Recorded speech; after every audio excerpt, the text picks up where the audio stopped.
just got some electrical tape and put it around here just to stop any chafing going on with the electric wires. Now I've got that stuck. Quite hard on that, I don't know. Yeah, well, this off quickly.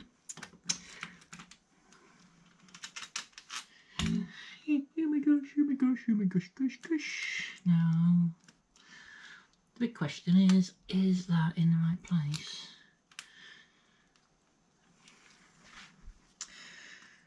And the answer probably will be yes.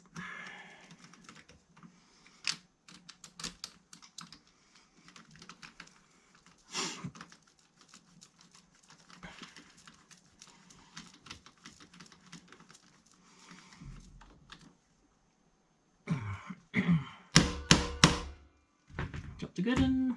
That now just wants bending to the correct position.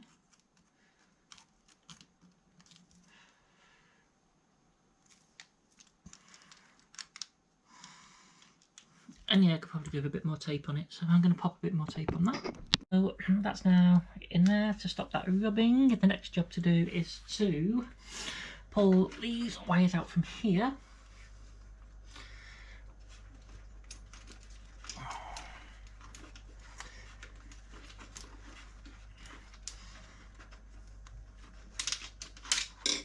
So that we can see them up in here.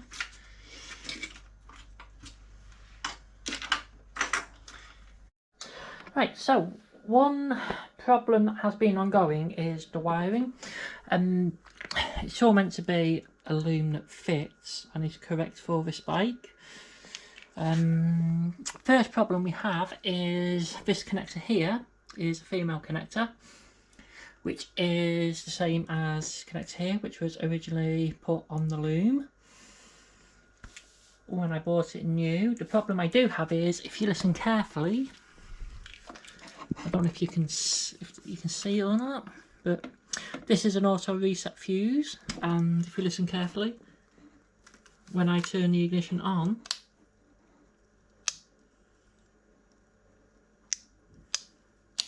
we can hear it clicking in and out. So somewhere there is a short now.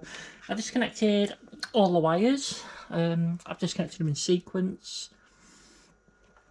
So I've taken the rectifier off. I haven't disconnected them too, but I can't see it being them. But I will disconnect them because they're for the brake light switch. So I'll do that just as elimination. But the brake light switch works fine.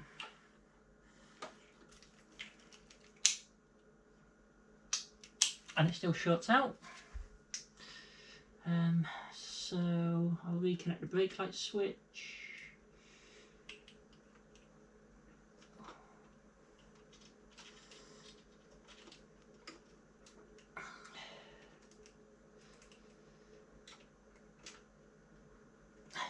So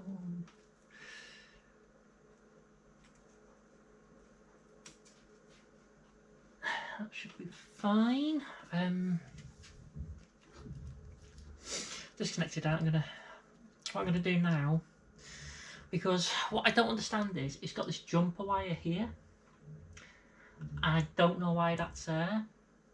So I'm gonna take the tape off here and see what colour the wires are that come out here to identify what they do to the switch.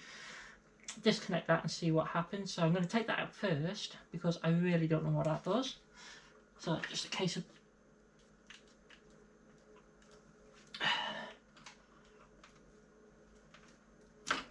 pulling that out, and then inside, I'm not too sure how well you can see, but in there some little pins that keep the pins in.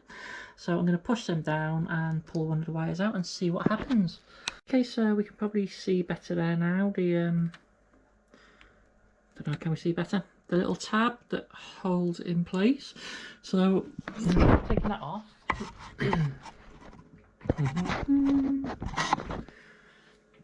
Just going to plug it back in and see what happens. So key on, and it still trips. So it's still got a dead short. It's not the fact that these two are linked up, but I'll leave it out for now anyway because I know where it goes. So the next thing I need to do is have a look in here and see why it's returning to Earth. So I'm just going to get a knife and pull the tape back, pull this little rubber grommet off and see what's inside. Right, excuse a mess, busy desk. So what I've done, I've got the switch off the bike again.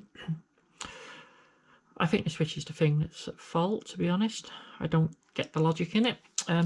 So what I did, I've done a pin check, and black, which is terminal number 3 on the switch, goes to terminal number 7, which is the spare green wire, in the off position.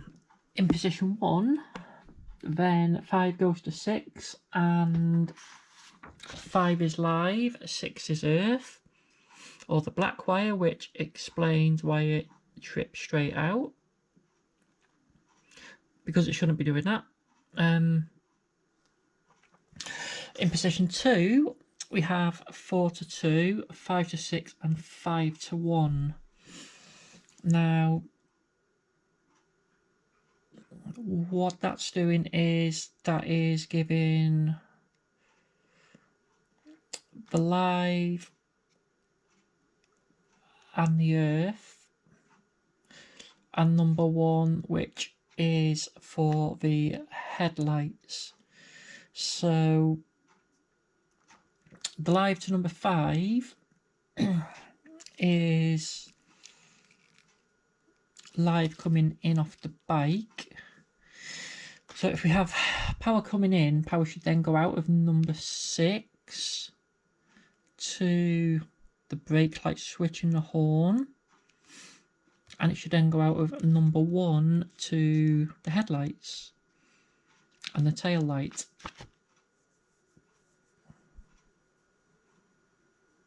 I'm thinking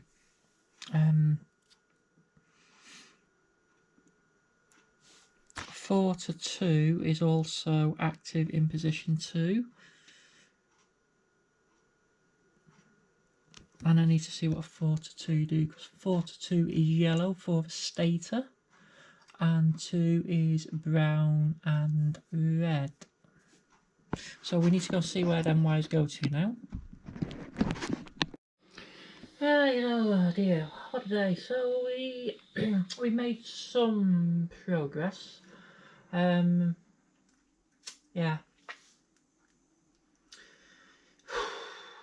Yeah, made some progress. Right, okay, at the moment what I've done, I have got my earth lead from the battery. So what I can do at the moment, I can just put it on this bolt. So on there, with the key in off position, we have nothing. With the key in on, we have ignition. With the key in lights, we have a tail light, and we also have the brake light working. And that's purely off the battery. This green, so yeah, sorry, what I've done, I've taken all the tape off the harness, just so I can see what wire goes in what direction. The green and the yellow wire there, which is for the brake light signal switch. The green wire here is the earth for the headlight, for the main beam and the dip beam. Now, this earth originally went into the green wire here. This green wire in the on position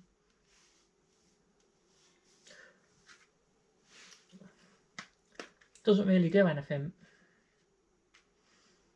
Once a switch is from off to on, then that green wire does absolutely nothing. The black wire, which is number 3, comes out here as a black wire. It then, God knows where it solders on here.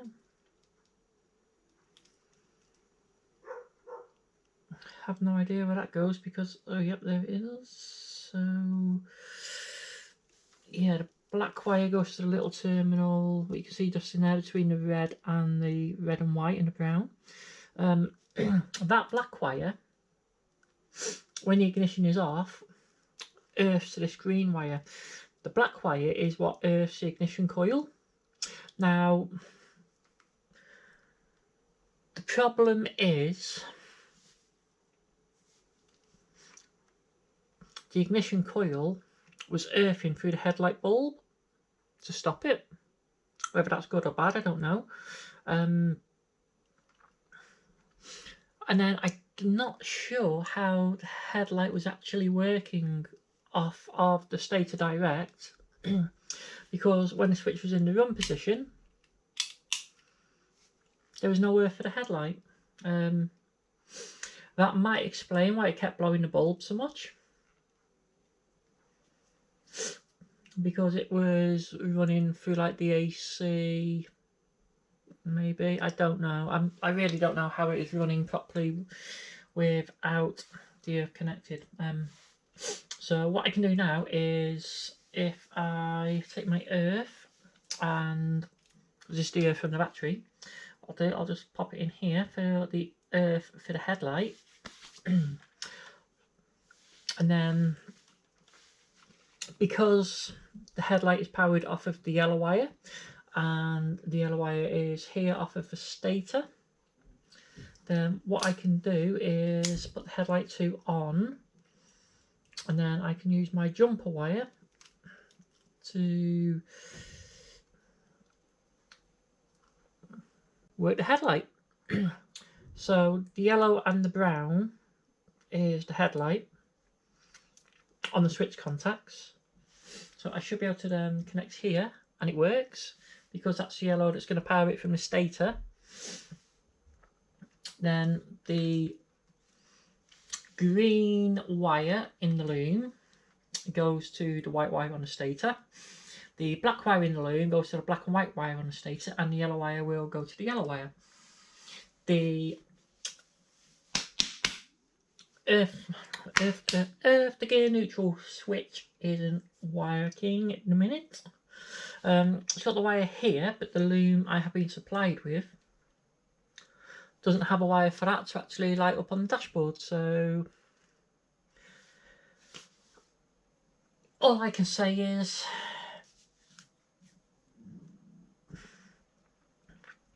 I don't know really. This is a new old stock 6-volt stator. Whether the STs originally had the neutral switch on, I don't know. It could just be there because it was like a later edition and it was retrofittable for the later models, which I think it probably makes more logical sense to have it retrofittable. So that would fit the old and the new loom. Just the older style loom didn't have that connector in it. So what we need to do now is we need to get a new connector for that, because the connector that came on the loom is a female connector as well. So that really worked out quite well. And I am in two minds whether to, while I'm messing around, run a wire up to where the neutral light can go in the speedometer.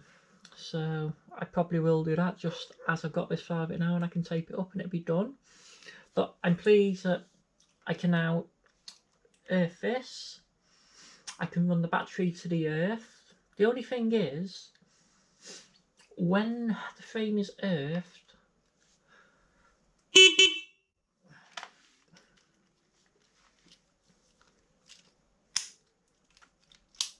in the off position, everything is live still. Now what would make more sense is if power came in through the red, went out through the blue, from the blue it then fed everything else. Now what I am really tempted to do is actually maybe mix it up a bit, and if I pull the red wire out of here, So what I could do to make the switch work correctly is swap the red and the blue over. Is that going to work? No, that's not going to work, is it? That's not going to work. Yes, it will. Yeah, swap the red and the blue over. That red then becomes redundant because it's spliced in here to everything else. So in the off position,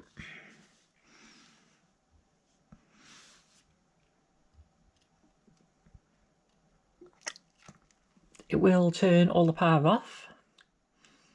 In position 1, it will turn the horn and the brake light on. And in position 2, it will turn the lights on with the horn and the brake light. So I'm thinking that's a better thing to do really, is pull that pin out, swap that around, and maybe get full use out of the switch that way. So if anyone has got a genuine 1976 volt wiring diagram, I'll be very pleased to have that. That's only run around the side for now because when it runs up in here, this sits about here somewhere and you just can't access it. So while I'm doing the testing, that's just going to be on the outside for now, and I can do everything else afterwards.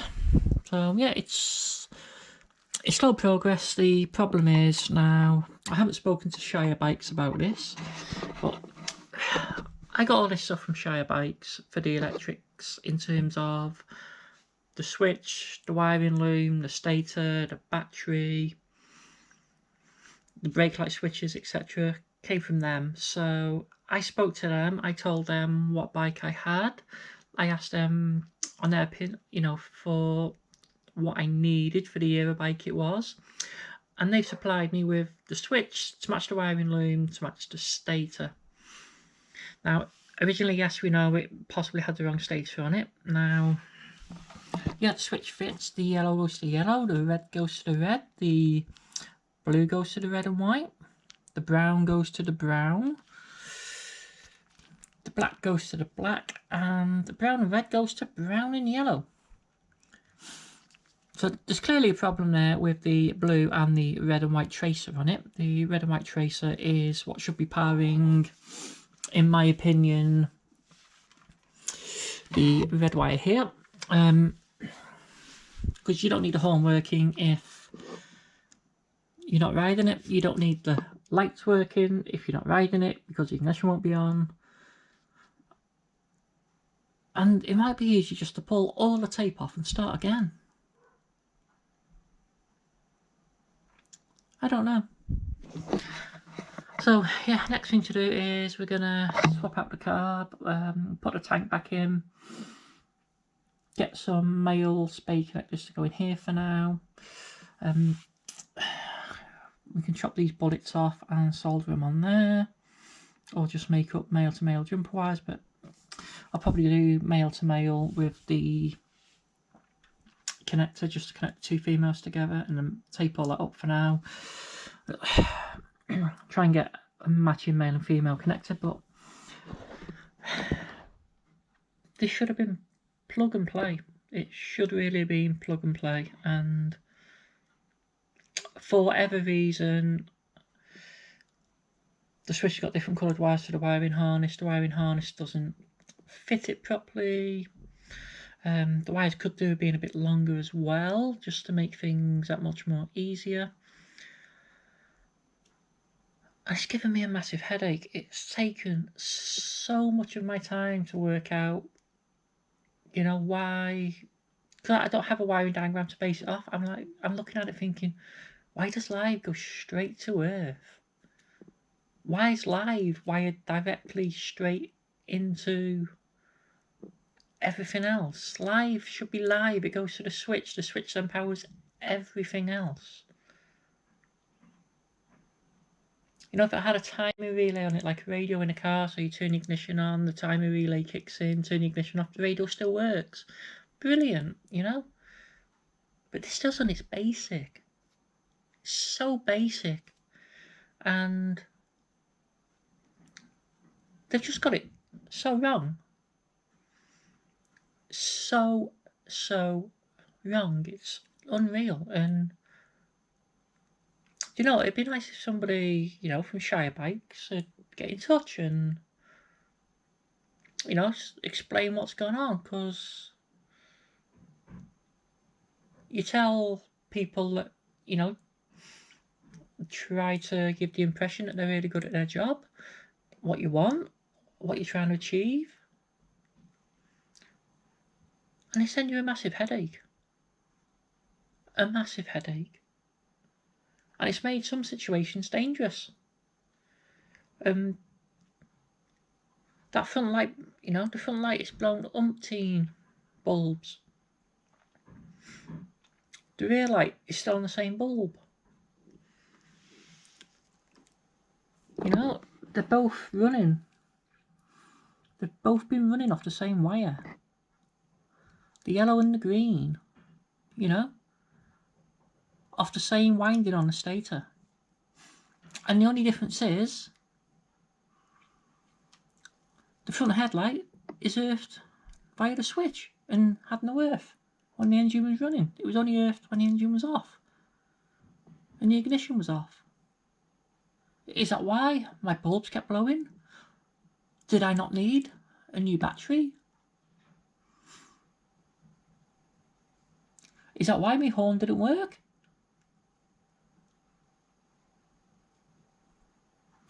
It'd be interesting to see when I get it running with the stator again and the flywheel, whether that gets served.